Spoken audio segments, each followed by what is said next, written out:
High court সেখানে বোমাতঙ্ক। আদালত চলাকালীন একাধিক বেঞ্চের বিচারপতিরা হঠাৎ করেই মামলার শুনানি মুলতবি রেখে বেঞ্চ থেকে উঠে যান।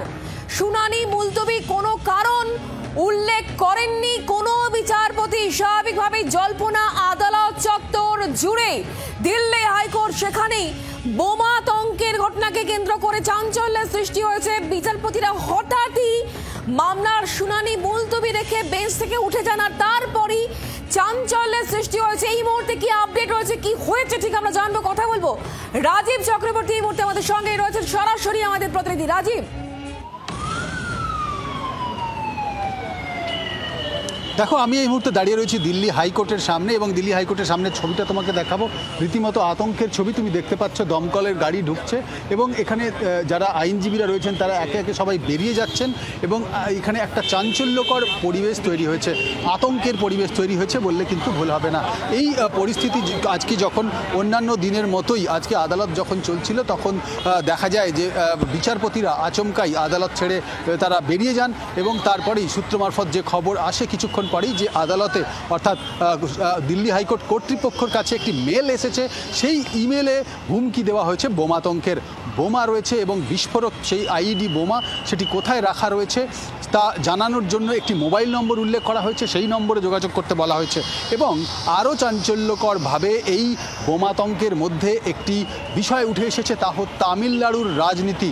তামিলনাড়ুর কথা ছত্রে ছত্রে উল্লেখ রয়েছে এবং যিনি ইমেল পাঠিয়েছেন তার নাম তেভদিয়া কানিমোঝি নামে এক ব্যক্তির কথা উল্লেখ করা হয়েছে। এবং দুপুর 2টোর মধ্যে দিল্লি হাইকোর্ট ফাঁকা না করলে, খালি না করলে বড়সড় ঘটনা ঘটবে এমনটা উল্লেখ করা হয়েছে। শুধু তাই নয়, বলা হয়েছে যে বিজেপি, আরএসএস এবং কেন্দ্রের সরকার তাদের উৎখাত করার জন্য যে সমস্ত শক্তি কাজ করছে, যে সমস্ত ধর্মনিরপেক্ষ শক্তি, ধর্মনিরপেক্ষ রাজনৈতিক দল কাজ করছে, তারা আসলে বংশানুক্রমিক রাজনীতি করেন। এক্ষেত্রে উল্লেখ করা হয়েছে কংগ্রেস সহ, ডিএমকে সহ অন্যান্য রাজনৈতিক দলের কথা।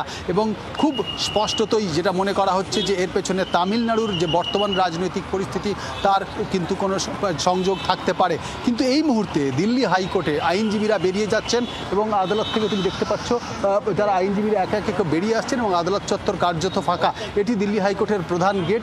অপর গেটে দমকলের গাড়ি ঢুকছে এবং এই পরিস্থিতি একটা বিষয় স্পষ্ট করছে যে আতঙ্ক কিন্তু ছড়িয়েছে এবং যে কোনো সময় বড়সড় দুর্ঘটনা ঘটতে পারে এমন আশঙ্কার কারণে যারা বিচারপতি তারাও কিন্তু বেরিয়ে গেছেন। দিল্লি পুলিশের তরফ থেকে ইতিমধ্যেই বম্ব স্কোয়াড এসে পৌঁছেছে এবং যাবতীয় তল্লাশি অভিযান চালানো হচ্ছে এবং তদন্ত করে দেখা হচ্ছে যে কারা এই ইমেল পাঠিয়েছে। এবং দুপুর 2:30 পর্যন্ত দিল্লি হাইকোর্টের কিন্তু সমস্ত কাজকর্ম মুলতবি করে দেওয়া হয়েছে। ধন্যবাদ আমাদের সঙ্গে সরাসরি থাকার জন্য। বাংলার আওয়াজ, বাঙালির আবেগ, জি 24 ঘন্টা।